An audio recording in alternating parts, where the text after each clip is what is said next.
I'm Cameron Strang, and welcome to Unedited. My guest today is Jason Petty, better known as poet, political activist, and MC Propaganda.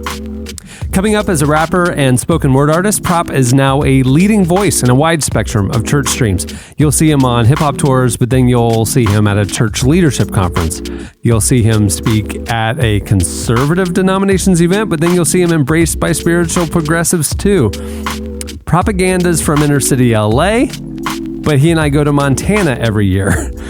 He belongs nowhere and everywhere, and that's something we talk about today. That aspect of Prop's career shouldn't come as a surprise if you know his upbringing. His dad was a Black Panther, but then they moved and were the only Black family in a Spanish neighborhood. In LA, that's a big deal. Prop had to adapt while also being proud of his own identity and heritage. It shaped him. He had to learn how to build bridges and be himself. And I think that's why he's so good at what he's doing today.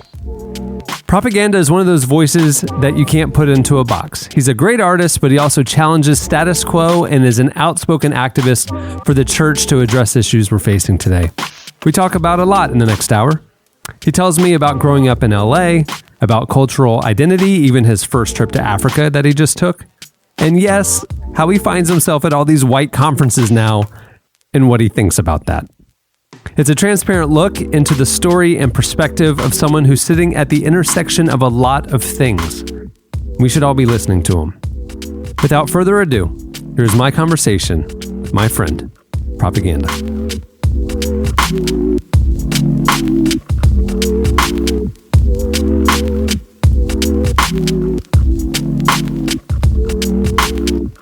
Dude, thanks for doing this. Yeah, dude. Are you kidding me? So the format, open conversation, just like we're at dinner. That's it. Yeah, I was at what's his name's? Carl's, remember? Oh, that's right. Well, that was before we launched the podcast, though. I know. So that was interesting because we were in LA for something else, and he had just gotten on The View. I know. And he got into trouble. I know. I was there. And so he called me, and he's like, hey, can we set the record straight? Can I talk to Relevant and whatever? And I'm like, dude, we're in the same town right now. Let's go. Yeah. You and I drove out and sat there, and I was like, Prop, this isn't a normal conversation. But like you hear it in the background. Yeah. Like, because we didn't even know it was a podcast at that point. No. Yeah, it didn't exist. It was just like we were recording an interview with Carl, and it was like the three of us talking, and then we had to edit you out. Yeah. I was like, who's that other guy? Yeah. You mentioned it though. You was like, Prop's here. Prop's here. Yeah. You'll hear him every once in a while. Yeah. But dude, what are you doing in Orlando? I'm at a conference, a youth conference, which I haven't done in years, but speaking, rapping. So why are you at a youth conference then? Because they booked me. So it's for like a conservative like denomination, I right? believe so. I mean, I don't know much about the denomination. Unfortunately, like I hate to ruin the romantic view of like how people choose gigs. You know, the tours, when you're booking your own tours, you think more about like venue, city, each city. Yeah, who it is. But when just an offer comes in, you're just like, how much you paying me? Right. You know, summer, I'm not on tour. I need some income. you know, and you pay some rent, you know. So, I mean, don't get me wrong. Like, we do a little research, but like, you know, seemed fine. How do you, Orlando? Okay. This is something, I'm glad there's mics in front of us. Yes. Because we're friends. Yes. But I haven't asked you this as a friend. So I'm going to ask you with tens of thousands of people listening. Great. Every white Christian leadership church conference I go to or see advertised, you're on the bill. Yeah.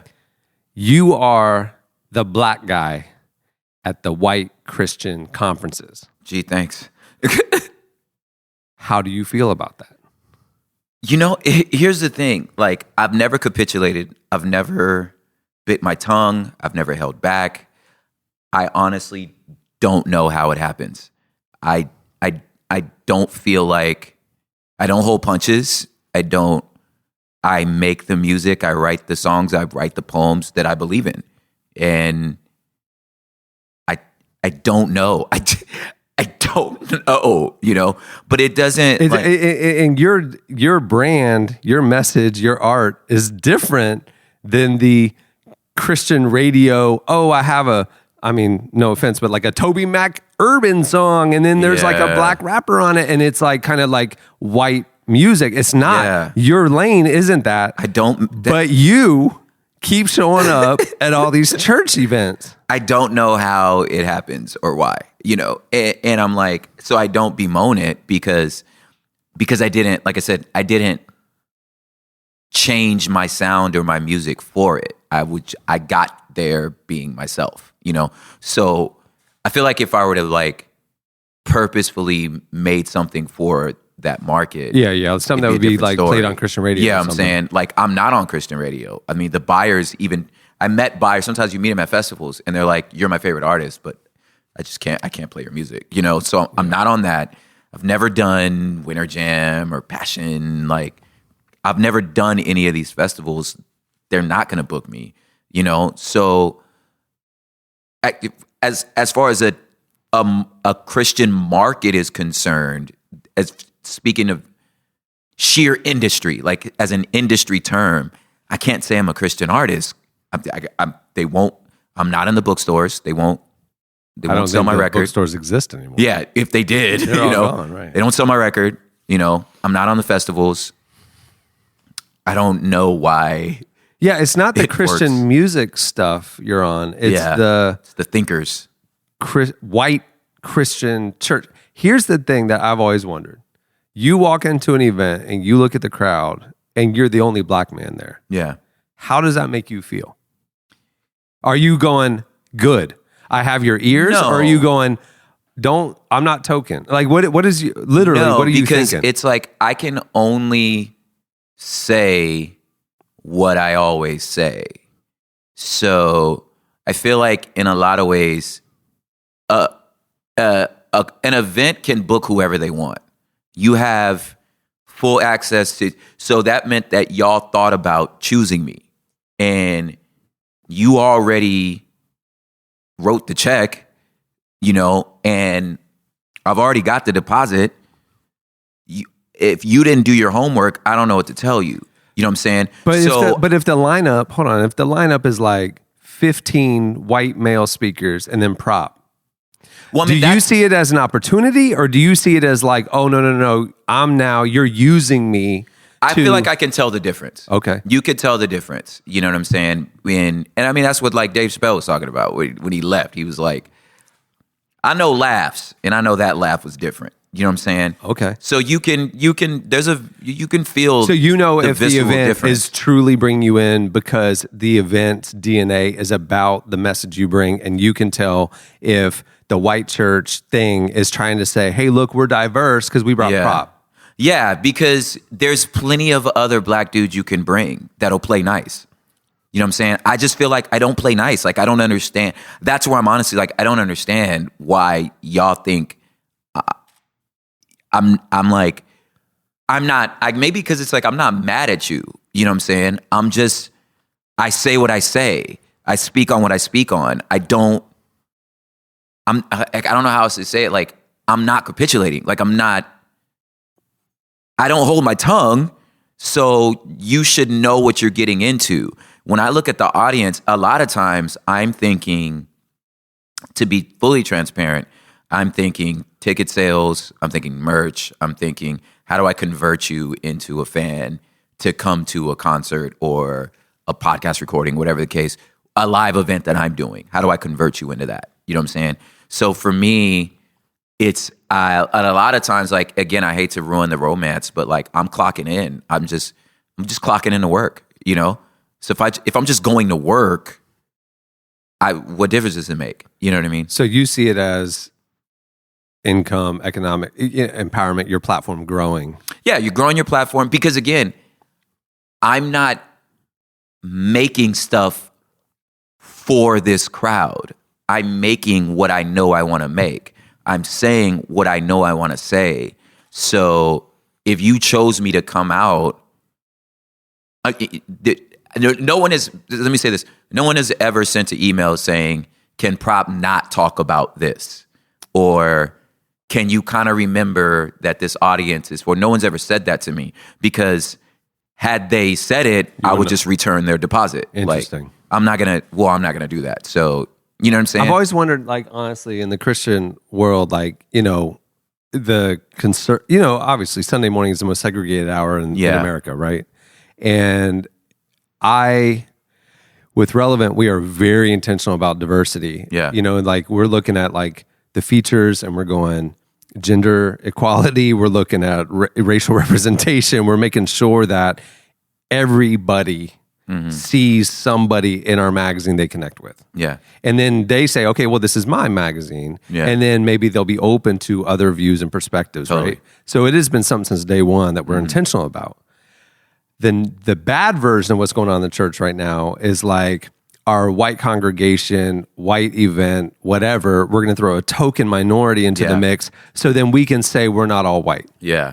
I mean, I definitely we do some internal work to kind of like see who else is there. And I check for, this is true. I do check for, is there a woman? Is there other colors? Like, it can't just be like, you can't that black dude and call it diverse. Are there Latinos? Are there Asians? Right. Are there, LGBTQ? Like, who's on the stage? You know what I'm saying? So I definitely check for that.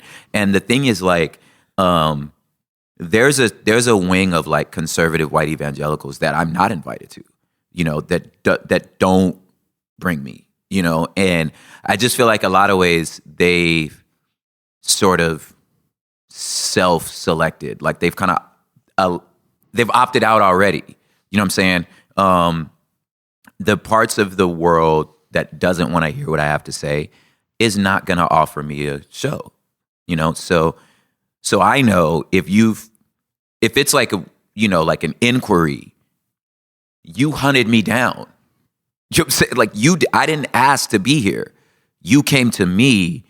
So I have no choice but to assume you've done your homework, right? Why else would you? When there's bigger names, you know what I'm saying? There's other black and brown people with much larger platforms than me that you could bring in. So do you see your platform shifting in the sense that you were a spoken word artist, then you were an MC, and now you're speaking more? I am speaking a lot more these Do days. you see yourself, your calling evolving? Yeah, I think it's more coming into fruition, and as far as like the cogs kind of finally coming together. Like I've always sort of had this like sort of three-legged stool kind of approach thing where they all kind of had to be there for all of them to work, right? Because like the type of hip hop I did and do is, it's not mainstream. You know what I'm saying? Sonically, I'm not saying like content, but just sonically, like I'm just like, it's not turn up, it's not trap. You know what I'm saying? It's not that. You know what I mean? So I already knew that like the music on its own is just sonically not for everybody, right? And then you choose something like poetry, which is already its own niche, you know what I'm saying? But what made the music so unique was the fact that I was a poet also. What made the poetry so unique was the fact that I was also a rapper, you know what I'm saying? And then you put on that, like being an educator or a speaker, what makes me so unique without the only book I ever published was a poetry book. It was poetry and photography. So as a speaker without a published book, what makes it unique is he's a rapper and a poet also. So the three kind of always work together, but none of them were really balanced, and none of the worlds kind of talk to each other. You know what I'm saying? I'm seeing now all of them coming together and people understanding, they're like, oh, he's a multifaceted person. You know what I'm saying? Do you watch a lot of your peers, guys you were in groups with or toured with, and they're some of the guys are filling arenas. Some of the guys are like, they're rapping. It's escalating. And you've got this multi-faceted thing, this other lane. What are your thoughts about that? I mean, it don't my competitive streak or just it's some it's never enough tickets. You're never selling enough tickets. So like, I try to remember that that's just the heart of humans, you know what I'm saying, that it'll never be enough. But of course, like sometimes I'm like, man, I wish the rap would have worked to the level that it works for them. Do you ever second guess like, okay, if I would stop preaching at Christian leadership conferences, and if I stopped doing the spoken word and I just focused on the rap, I could be more successful? No, I don't think it's that per se. I think it's more like, it would be more like had I stayed in, well, I guess if I'd have stayed in, lane A, maybe taking one less like opener slot, you know what I'm saying? And like, just like, I just needed that, like, that easy money check, you know what I'm saying, for that season, for that spring. Had I been like, nah, dude, like, you have to headline, you have to do this, you have to go to these things, you know what I'm saying? I probably would have been further down the road with like my own sort of decentralized audience, you know what I'm saying? I think that's so I guess the answer would be yes. Like, I feel like my audience for so many years has been so decentralized that it's been really hard. And that's something that management is like focusing on the most for me, is like centralize the group, like get the base in one place. You know what I mean? Because like your spoken word fans want more of that, and like stop speaking, stop rapping. We want more of that. Your rap fans say stop doing the other stuff. We want more rap. Your speaking fans are like, oh, stop doing the music. Or just like bring your message. Yeah, and you can't please any of your followers. No, which is like stupid me. You know what I mean? But why do you do it then? Because it is me. I honestly I would not be bringing my full self if I didn't do that. You know what I'm saying? And I'm counting on and banking on the world that gets that. You know what I'm saying? I know I wouldn't be my full self. Identity is a big part of you. When did you get the clarity that you just said, that is who I am? I'm not this, I'm not that, I'm this.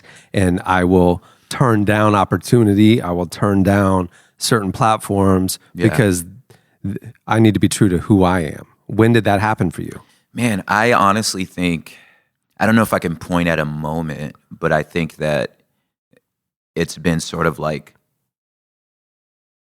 the low end hum tone that's just been following me forever. You know what I'm saying? In the sense of like, you're already growing up, inner city Los Angeles, but on the Latino side of town. You know what I'm saying? So you're already this like, I know I'm here, but I know I'm slightly different than everything else. You know what I'm saying? And then going to a suburban high school, it's kind of the same thing, which was very diverse, which is sort of a misnomer about the suburbs, especially in California. Like, it's actually remarkably diverse. Like, we had Samoans, we had Tongans, Filipino, we had immigrants. You know what I'm saying? Well, it's California. It's California. You know what I'm saying? So you think the suburbs is like, oh, it's white. I was like, it's actually remarkably not. You know what I'm saying? But all that to say, that like, hey, I'm this with an asterisk. Like, so you already feel this sense of I'm kind of different. You know what I'm saying? And even when you try to say, I'm using high school like examples, but like, I can't just sit at this lunch table, like, because I feel like there's a part of me dying, So I just think that kind of has been a hum. And then you go on, and then so then you start being a professional, you're going on tour, and you just feel like there's like, oh, dope, that's my lane. I'm gonna go like rock, do some shows with these dudes. But then there's like, after the show, you want to talk about other things. You want to go like, I want to go visit a coffee shop, and like, no one's interested in the rest of what I'm interested in.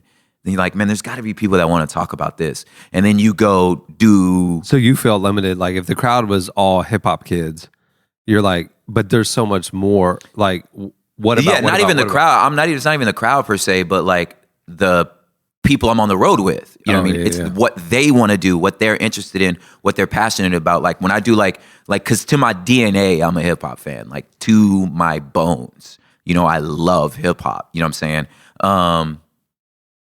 But I also love poetry. You know what I'm saying? And I also, you know what I'm saying? So it's like, you want to do this, and you're like, man, there's got to be this another room of people that would scratch this itch too. But that room has no interest in hip hop, and you're just like, God, but there's something's not right here either. You know what I'm saying? So everywhere you go, you feel like you don't fit in. Yeah. So you're just like, there has to be a third way, and it's like, and I know I can't be the only one that feels this.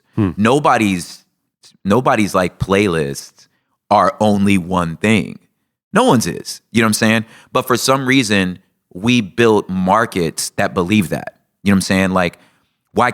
Which is what I did the last 2 years. Like, the last year, I told myself I was not going to tour with a hip hop act. I was like, every tour I'm going to do is going to be out of my genre, because that's how our phones look. Like, that's your playlist. You don't just have rap on your playlist. So I was like, I did the King's Kaleidoscope tour. I did the tour with Gunger and the Brilliance. I did the tour with Joseph Solomon. We're just like, we're going to do other music. I'm going to make a room that looks more like how our headphones actually sound. But that, for you, that started when you were a kid. It started when I was a kid, yeah. You grew up a black kid in a Spanish neighborhood. Yeah, you just like, and there's a lot that I felt kinship with, a lot that I agreed with, a lot that I now feel legitimately bicultural. But I still came home to this house with the Timbuktu Road on the wall and the 5 kings of Ghana, Mali, and Songhai, and, you know, and my father being a Black Panther. I still came home to this black house. You know what I'm saying? Why was your Black Panther father, why was your house in a Spanish neighborhood then? That surprises me. I know, Not right? for you, Yeah. but like that he chose that location for the family. Prices. For real? Because in LA, Yeah. I mean, as we've talked about a lot, you don't cross that street. Yeah. This is a so-and-so Yes. neighborhood, that's a so-and-so neighborhood. Yeah, some of that was just like the neighborhood became Hispanic. You know what I'm saying? Okay. So just understanding how migration works, there was some of it that was that. Like, it wasn't always a Latino neighborhood. It Okay. became it, you know? Okay, while you're and there. then our specific, like, the specific street that I'm thinking about was on the border of sort of where South Central ended and this area called Huntington Park started, right? So that blend was where the Black neighborhood stopped and the Latino neighborhood started. So, and some of that was just for the Latino, you know, it was just functional to where it was like, the signs are in Spanish here. So we stay here because I understand what's happening. You know what I'm saying? And for the Black neighborhood, this is just South Central was just historically Black, you know? And then just migration happened. And for Latinos, it was like, well, we can afford houses in this area. As Latinos moved in to the historically Black neighborhood, where did the Black families go? 2 places. They went north to like Palmdale and Lancaster, where Paul George. George. Oh, gosh.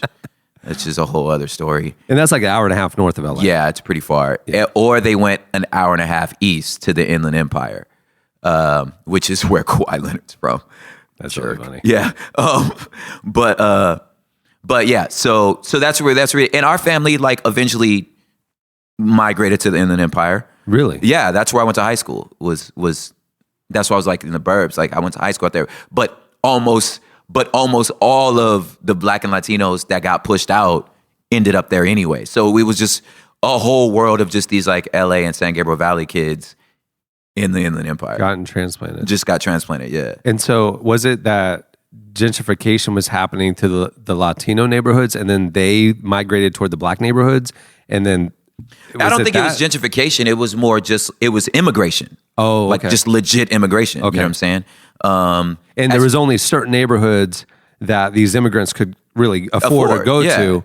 And then that's what was pushing out the Black families. Yeah, and you know, we started seeing the birth of a Black middle class, at least in LA. You know what I'm saying? We're like, now there's, you know, it was never a Jim Crow state. So like, you know, there's a little beginnings of like generational. So when you look at like the Crenshaw district, like Crenshaw, Ladera Heights, like Baldwin Hills, there's parts of like LA, they're Black, but they're actually affluent. You know what I mean? So it's like, these are UCLA grads. These are like, you know, judges, lawyers, doctors. These are like, you know, middle to upper middle class Black families.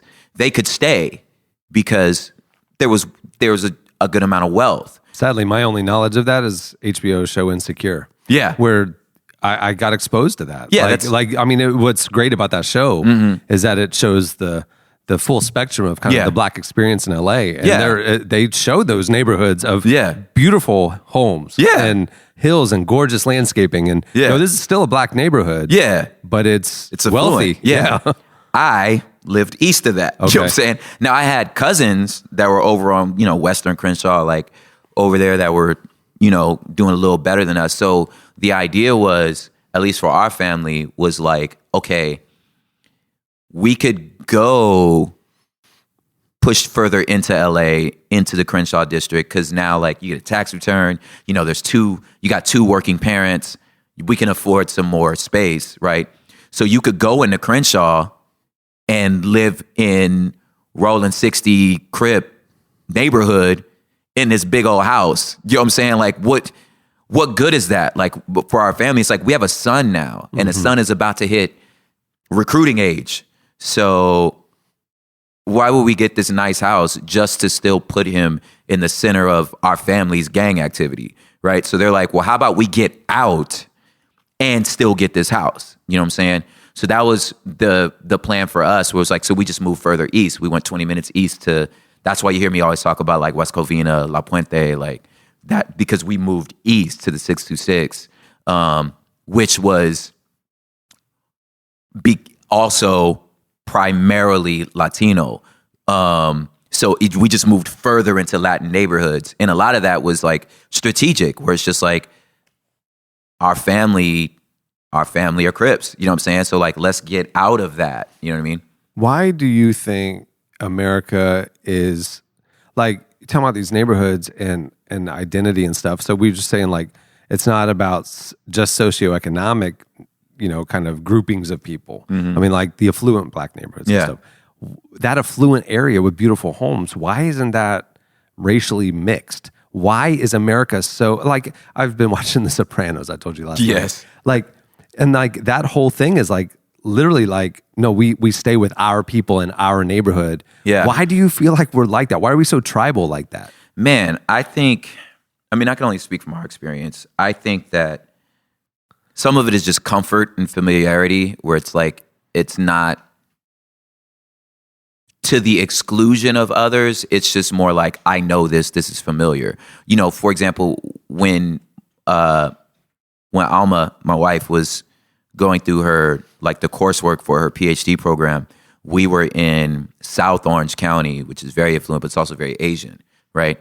But when we were there, little things like, we need to buy tortillas. I couldn't just walk to the store to go get tortillas. You know what I'm saying? I needed hair grease.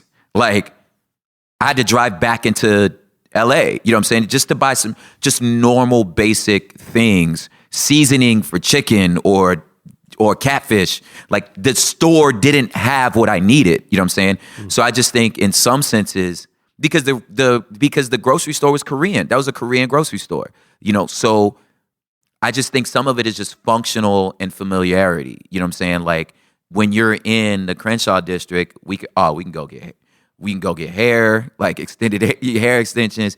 I can go buy some incense. You know what I'm saying? Like, all this stuff that I know I'm going to need for my house is already there.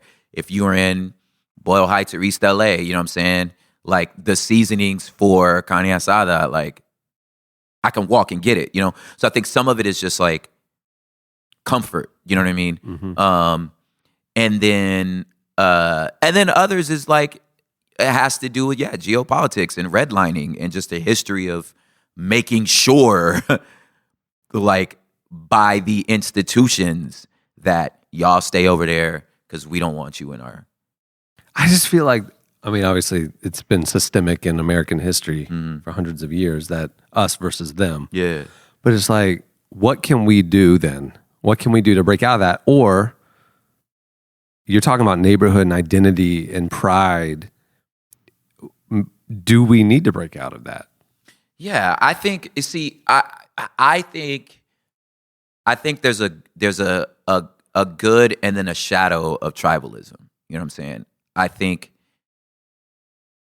tribalism kept us alive in a lot of ways, where I just know if this person speaks the same language, that we can trade, or you're not going to poison me. Like, I can trust that when you pick up this plant and say, hey, you can eat this, I can trust that I can actually eat it. You know what I'm saying?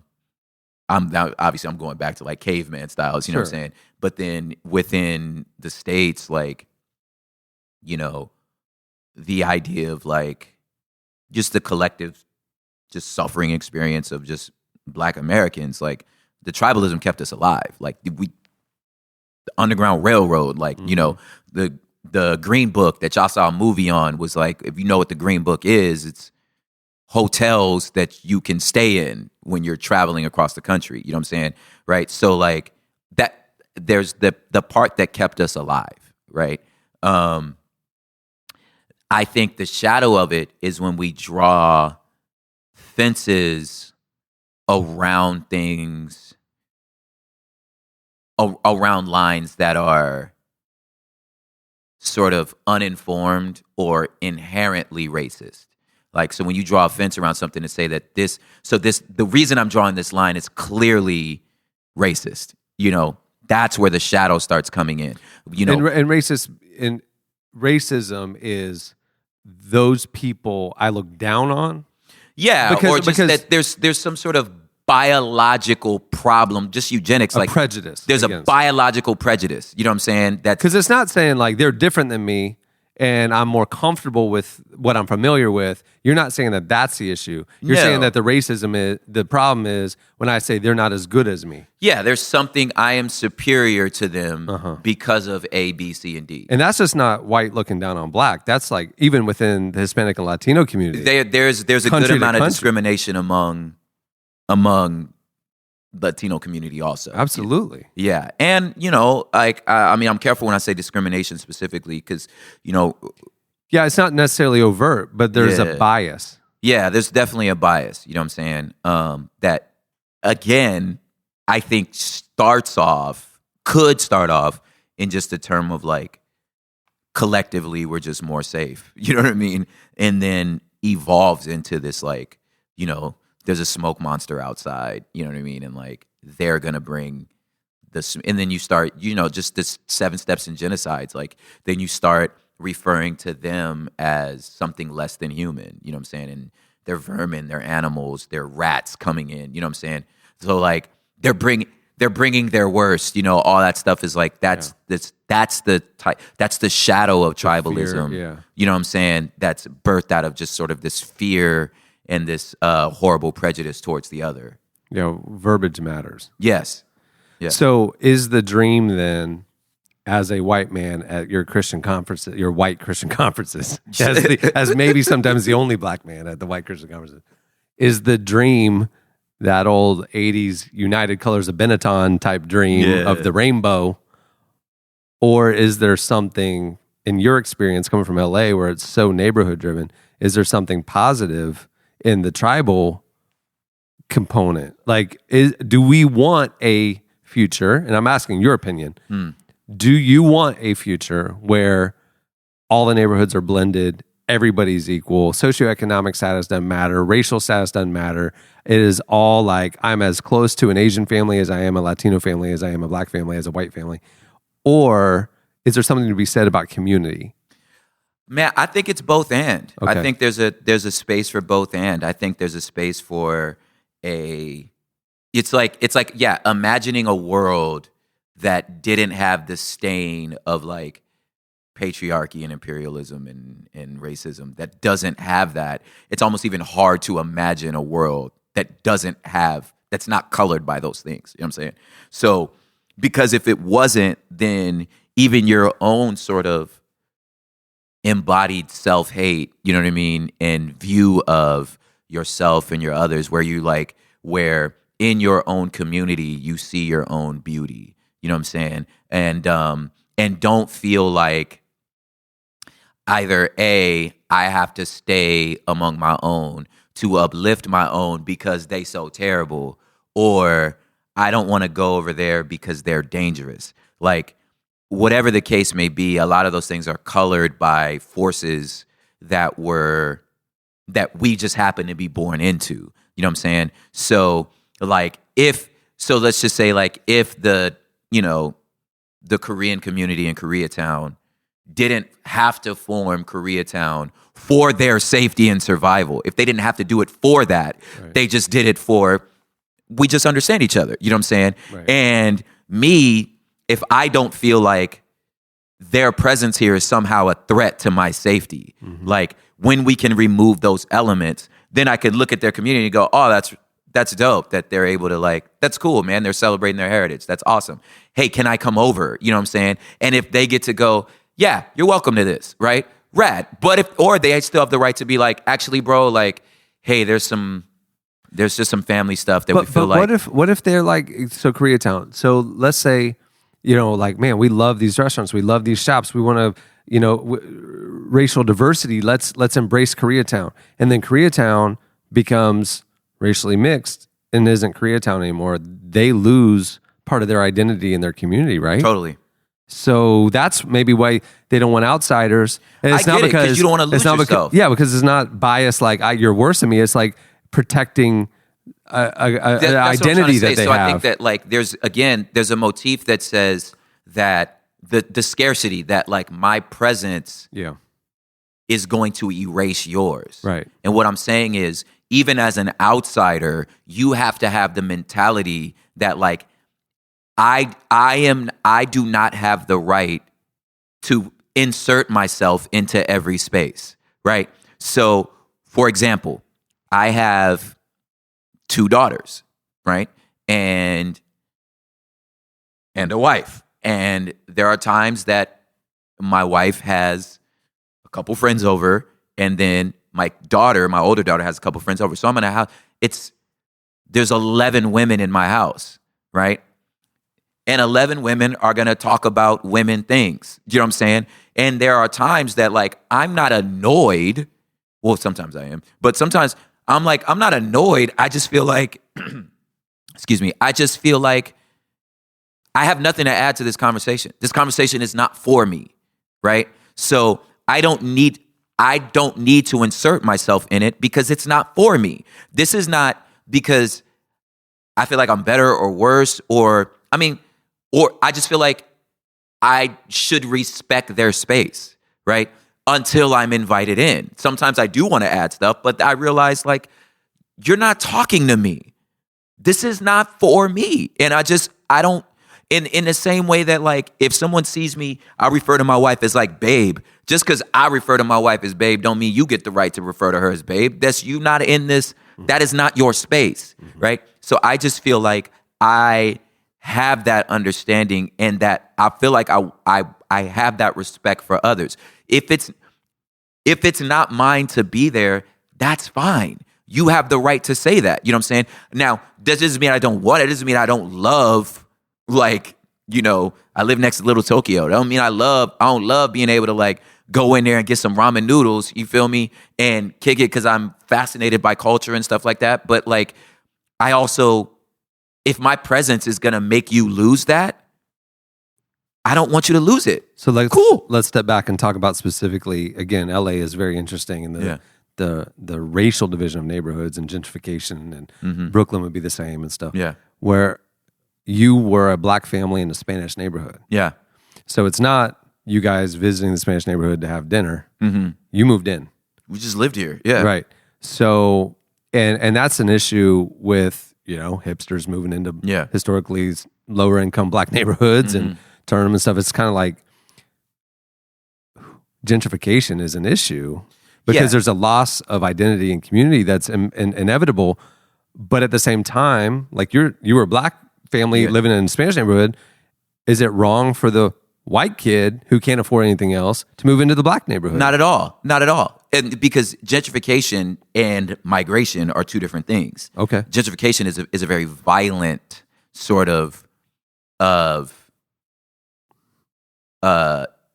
almost like a very colonial sort of takeover of land and resources. Okay. You understand what I'm saying? Yeah, I get that. Which is a very different process than just the normal migration of families. You know what I'm saying? Because we were talking last night, like there's entire parts of LA that in the last 15 years that are just have not flipped. what they are. Yeah. So and you're saying that's not necessarily a bad thing for the city. In some respects, it is. Yeah. So what's the answer? Yeah, that's what I'm saying. So that's what I'm saying. I think that gentrification is a very specific way to look at just the normal changings of communities. You know what I'm saying? That have to do with forces that are, whether it's like job security, job placement, corporations, like not in a bad way, but just like, yeah, like if a Walmart moves in, if somebody builds a Walmart, 4 blocks from you, there is now economic opportunity here. So people are going to move in. You know what I'm saying? Now, did that Walmart knock down 17 houses, right? Build a parking lot on the next block and then open up, ramen noodle fusion stuff. You know what I'm saying? These things that are like now economically, and I keep using the word violently, but like I mean it, like violently creating an environment that is now hostile to the local, right? But if I'm living there and there's, a crime and there's no real retail, there's like it's an economically depressed reality. Yeah. And a Walmart comes in and boosts, like now I can walk 4 blocks and afford nice things, whatever. That's great. It makes my life better as a local. It's great. So there's the tension, right? That's what I'm saying. But those are 2 very different things, because one has the community in mind. Okay. Right. The other does not have the community in mind. Okay. The other has the land and the resources in mind. Okay. Right. Like like somebody looked at almost like a satellite map and said, "Ooh, look at we can take over this area." Oh my gosh. And houses it's in between this great area and that great area. We will turn this into a blended great area and push out what's there. We don't care about what's there. The other mindset is, there's a historic community here. That's in How need. can we go in and help elevate it? Yeah, that's in need. Or who's already in there doing stuff. If I really care about this, how can we get behind what's already happening? It's almost like what Nipsey Hussle did. It's exactly what he did. Yeah. It's like for us, by us. Exactly what he did. But it's not, I want to keep things how they are. I want to elevate and empower and raise up. But doesn't that inevitably then the next phase is, there's economic prosperity starting to happen, even though it's community driven, and other larger now Starbucks goes in on the corner across from Nipsey's or shopping Starbucks doesn't, and that Nipsey's corner invests into the donut shop that's across the street, which is Slauson Donuts. Or there's that. So it's like, no, we actually don't want a Starbucks. We're going to pour money into this one so they can have craft coffee. You know what I'm saying? So that's a different. So once you have that economic security, you can say, I don't want a Starbucks here. So then the question comes up. Or you say you do want a Starbucks. Yeah, it's up to the community. That's what I'm saying. Because maybe Starbucks coffee, which has global resources, is going to be better than whatever the local guy could afford to bring us as a neighborhood. Maybe. And maybe. Or maybe not. Maybe we want the Starbucks. That's what I'm saying. So but when you put it up to the community, that's a different story. How do you do that? I don't know. I guess people vote with their dollars. Yeah, if the community don't want the Starbucks, they don't shop there and it goes out of business. Totally. That would be the answer, I guess. That's capitalism, though. I mean, it is. I'm not capitalism has its problems. I'm not anti-capitalism. I mean, that's how I feed my children. You know what I'm saying? So identity is a big thing with you. Like, again, I'm kind of like, when I see you on stage at these white pastor conferences, I'm like, they brought him in because he has a strong black identity. And then, part of it is like, are they using him like just to kind of say, look at, we're diverse, or are they actually saying we need to hear what he has to say? Yeah. I mean, I think that there's like, again, I think it's both and. I think there's a certain amount of... Do you ever feel used? I do sometimes. Okay. But like, sometimes I feel used and in a way that's normal. Like this relationship's transactional. I know it is. You know what I'm saying? So I don't expect anything from y'all. You know what I'm saying? Except for I am rendering a service to you. You are rendering a payment for my service, right? So I have no emotional investment in this moment at all. I'm going to clock in. I'm going to do good work, right? You're getting something. I'm getting something. Fine, right?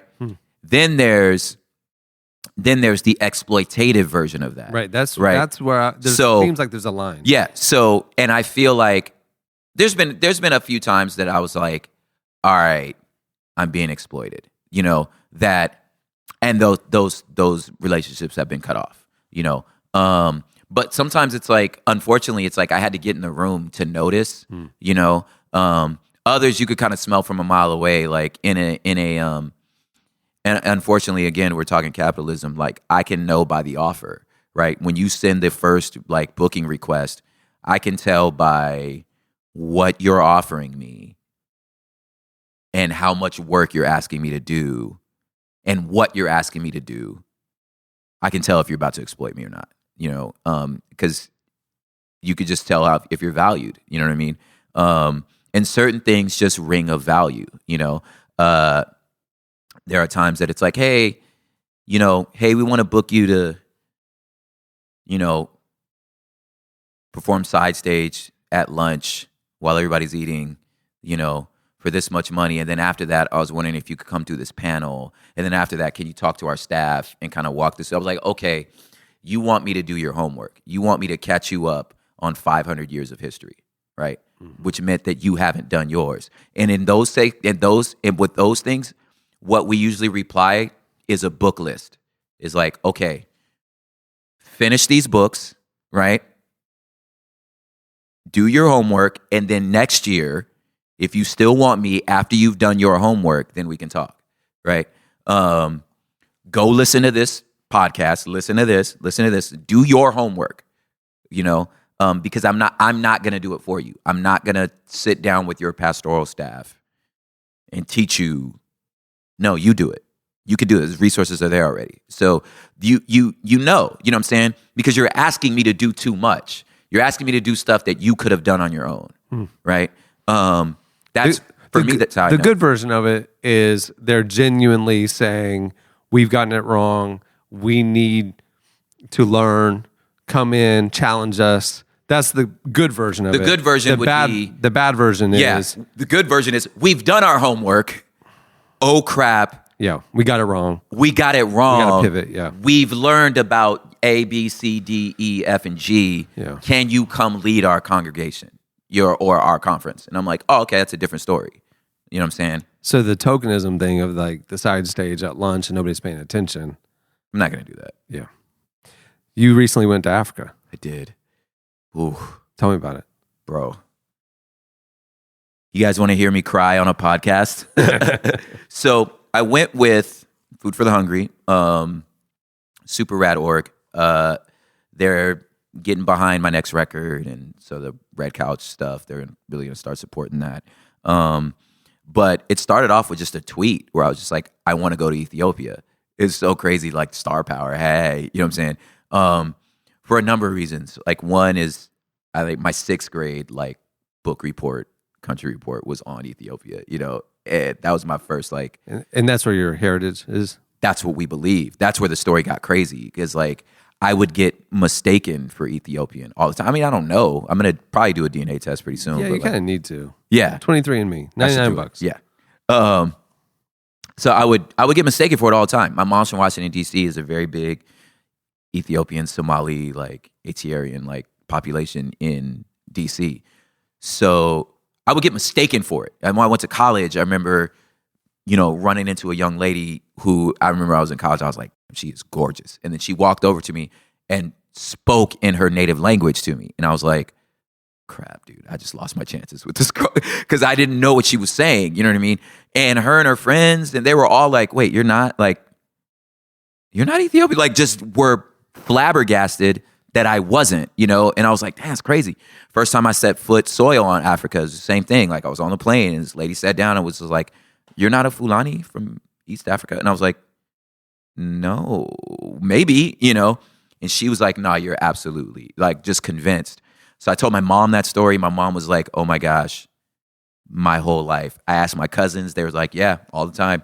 My cousins from DC, they were like, all the time, the Ethiopians think I'm Ethiopia. So I was like, I have to go just to see if I'm in the country, if the same thing happens. And I'm telling you, like waiters would take the orders from everybody else and then turn to me and ask me to translate for them. And I'm like, I'm sorry, what? And they were like, what? Wait, what? Like blown away. We're walking into the airport and they're checking everybody's passports. They look at me and go, Salem, and just like, don't even check my passport. So I kept having these moments seeing doppelgangers of like,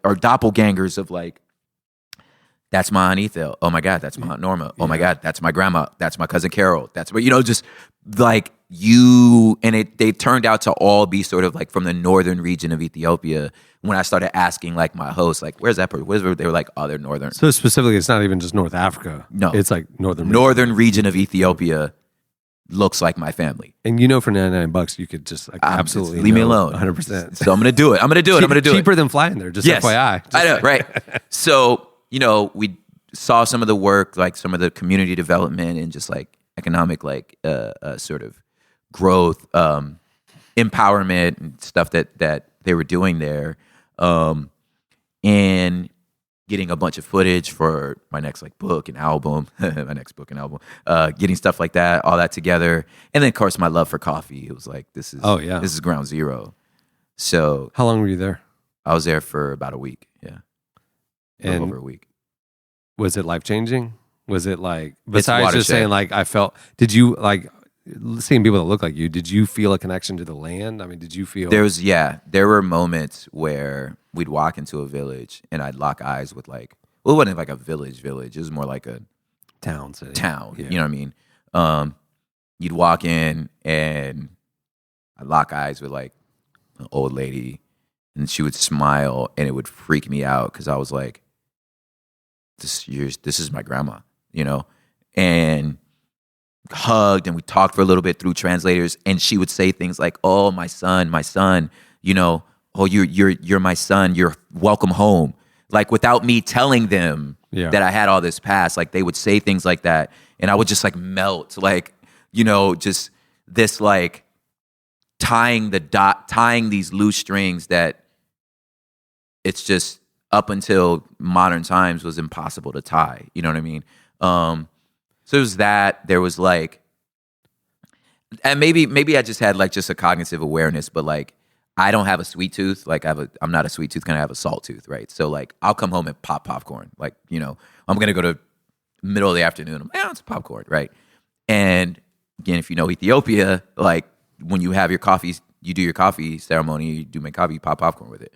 And I just like did this salt craving of popcorn follow me from the 1500s, you know what I'm saying, all the way to now, like just moments like that where you're just like, how is this happening? You know what I mean? Do you feel, August 29th is the 400th anniversary of the first slave ship coming to the U.S. Yeah. Coming to North America. Mm-hmm. That's a big deal. Very. And you're walking around what a $99 test will confirm for you. Okay, leave me alone. But you're walking around feeling like this home. Might be it. Yeah. And were you like feeling like this was ripped away from me? Yes. I feel like I was robbed. Absolutely. But I've always felt like that. I felt like I was robbed because, let me tell you why. Well, I mean, you know why, but like, if my wife is first gen Mexican. She knows her region, her language, her customs, the ruins, like where in southern Mexico and Acapulco, like there's like Mayan ruins, like these temples, just like a few blocks from her grandma's house that like when I went to go meet her grandma, we just walked through and I'm like, you're standing in thousands of years of who you are, right? Her grandfather, who had passed away by the time we got there, but I met her grandfather's sister, and they are as black as I am. You know what I'm saying? So I'm like, well, that Acapulco was a part of the slave trade. So I'm like, so you like the triangle, like, so like, I'm like, you have African and indigenous blood that and you can point at it and say, this is our custom, this is what we've discovered, there's a tie, your story is tied together. You know what I'm saying? And you understand your migration to America. You understand your tie to Los Angeles. Why Huntington Park, Boyle Heights, East LA. You understand all that. You know this is our language, this is our customs, this is who we are, right? The closest I have is Mississippi, is a slave ship. You know what I'm saying?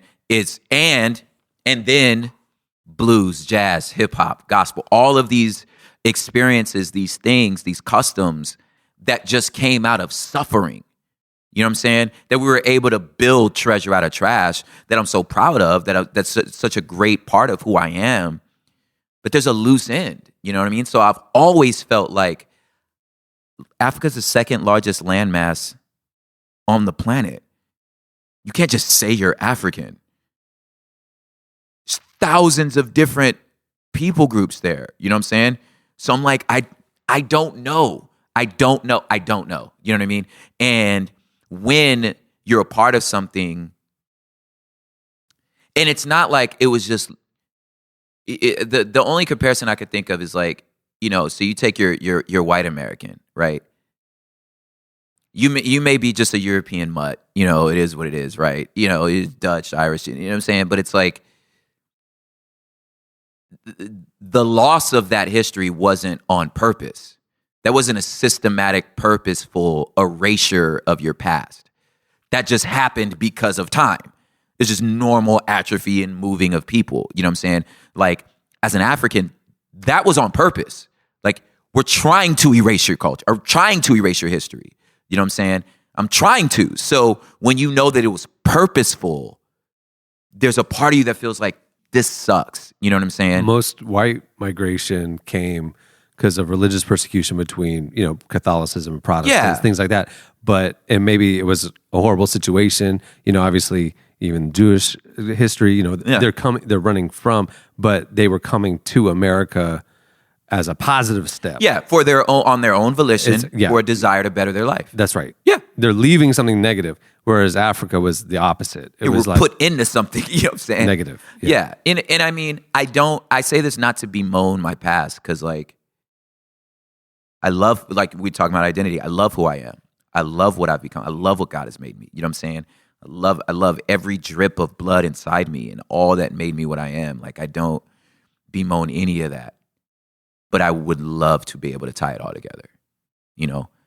And I mean, just like this, just our like new obsession with, I'm gonna say new, but just like our obsession with the Enneagram, you know what I'm saying?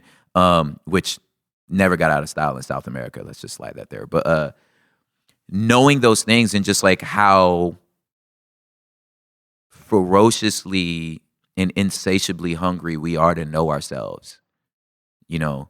That's what the Enneagram is. We're trying to understand ourselves, you know? Dude, me too, you know?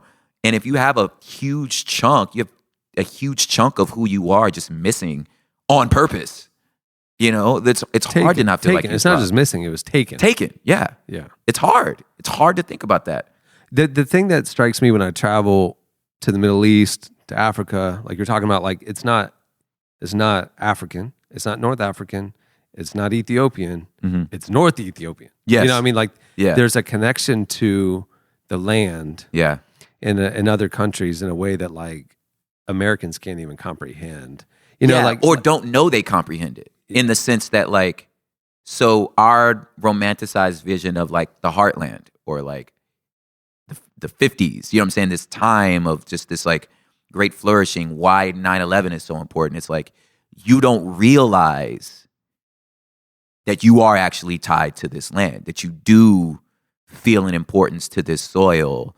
The problem with Americans is like, we just got to this soil. Like, I don't think what we're missing is like, we don't have a 1,000-year connection to this soil like our Native Americans do. You know what I'm saying? Like you said, like you move to the Middle East and you're like, yeah, you're in Mosul, but Mosul's Nineveh. Like that's Jonah. That's Nahum. That's your Bible. Like, that's how long they've been.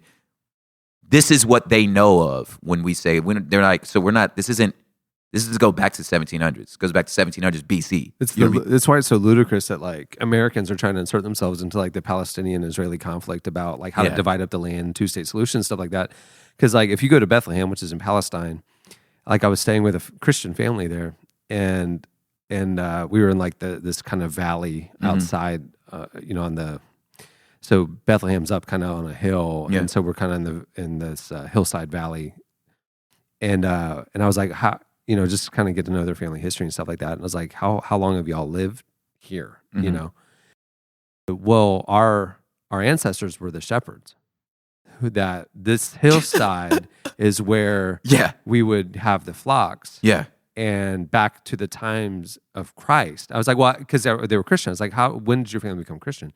Like, well, our family was the shepherds that were there at the birth of Christ. Yeah. And, so what do you mean? And we've been Christian since that time. Yeah. And we've lived here since that time. A generation after generation has lived literally right here. Yes. Since AD 1. So when now some politician is saying we're going to carve out that area and give it to another people group, and you got to move, they're like, no, like this for 900 years. Literally, our families lived in this house. Yeah. The next generation would build a room onto the house. Oh my gosh. Right. Yeah. And then when the previous generation would pass away, they'd move into their room, and then the next generation move into the next room, and they would maybe move, like they'd build up. Yeah. Like literally this physical structure has been in our family for 1,000 years, 800 years. That's crazy. And like there's such a connection to the land and the structure, and this is my home.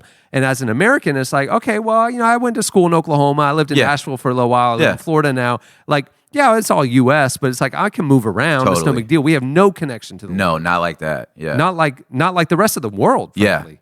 And so for a people group to be displaced or taken, I mean, the robbing of an identity is so much deeper than just, I think the white perspective was just like, the reparations came up in the news not too long ago and stuff. Yeah, and like it's almost like white Americans don't understand that like there was a piece of the humanity of an entire people group that was taken that we can never replace. Yeah. And it's like we, as white, we can't comprehend that. Yeah. And but that's the reality of the majority of the world. Yeah. Yeah. That's what's crazy. The more you travel, the more you're like, the rest of the world kind of looks like itself, like each other. Like we're the ones that like, you just think you're going to these exotic places, but you're like, no, most of the world looks like this, like, and has existed much longer than ours. Yeah. You mentioned a new book, new album. Yes, I did. What's going on? So,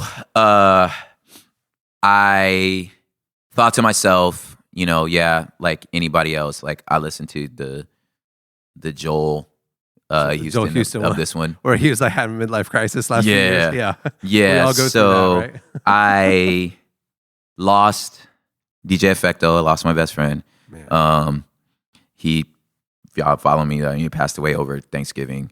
And but at the time before he passed, he was like transitioning from my DJ into like going into the chef stuff, the Humble Bistro stuff that like a lot of my merch now says Humble Bistro because it's in honor of him. Cause he was just this amazing cook, and so there was this moment where we were kind of thinking, okay, he's transitioning, I had got a new management team, which I love.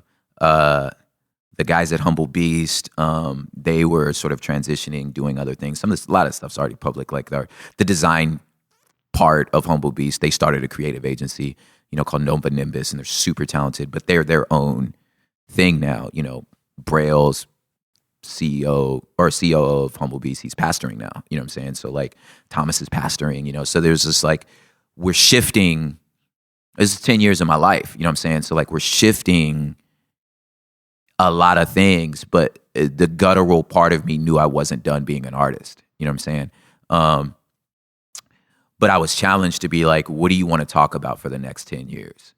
If this is your last 10 years, what's the point of your work? For the next 10 years. I was like, it's not your last 10 years, you're just your next 10 years. Your next 10 years. Yeah. Your last 10 years was this. Yeah. Your next 10 years is what? Right. So I was like, dude, okay, let's go in. You know what I mean? Lost your best friend. You got to think about some things different. Labels changing. What's your next 10 years? So I thought about, I think probably the same stuff you guys think about, where it's just like, how do you get above the ground fray and see the world from space, like see culture from an orbital sort of perspective, right? And how can you speak into that to get people's eyes up here, right? To look back. So when you get back down at the soil level, you have a better understanding of what you're actually dealing with, right? So so it birthed what I want to talk about for the next 10 years. That I guess I'll give y'all the exclusive because I've been kind of hinting towards it, and part of it was the trip to Ethiopia was part of that. So it's just this idea of building a livable world, right? So in science fiction, there's a word on when you find a distant planet. That's how you have to make that planet live. A word's called terraforming, right? So terraform, right? So it's making the planet be able to support life, right? So I asked myself, what if we thought about that rather than geologically, we thought about it sociologically? What does it look like to build a livable world? Like if we got to start from scratch, right? We were terraforming Earth for each other. What would be the elements? What will we say? What will we need to look for? What will we talk about? What would we hope for the future? Right? So that's the idea. Let's build Earth from scratch. Right? And I've developed, 7 poems, 20 songs, 5 essays. You know what I'm saying? So I've just been writing and recording and filming a bunch of things around the idea of terraforming, building a livable world. Yeah. When's it coming out? When's it coming out? We're going to start rolling out 2020. There's other music coming, though, before that. Yeah, you got to start dropping some new stuff. It's been coming, too long, dude. Man. I'm waiting on mixes. For real? It's like at that point. I mean, you've already recorded it. Oh, yeah. There's so much. There's stuff this year. There's stuff coming this year. Yeah. That was supposed to be last month, but got pushed back. We'll get there. Man, I'm excited. Yeah, man. Appreciate you doing this conversation with me, man. This is good. All right, yeah, man. Thanks, Prop. My pleasure.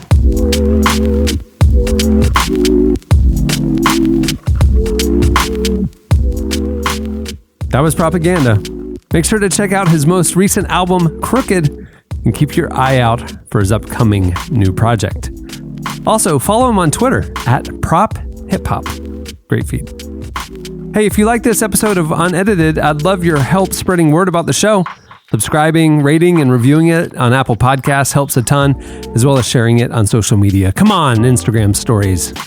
Link to it, everybody. And you won't want to miss our next episode when I'm joined by speaker and author Bianca Olthoff. Well, I'm Cameron Strang. Thank you for listening. I'll see you next time here on Unedited.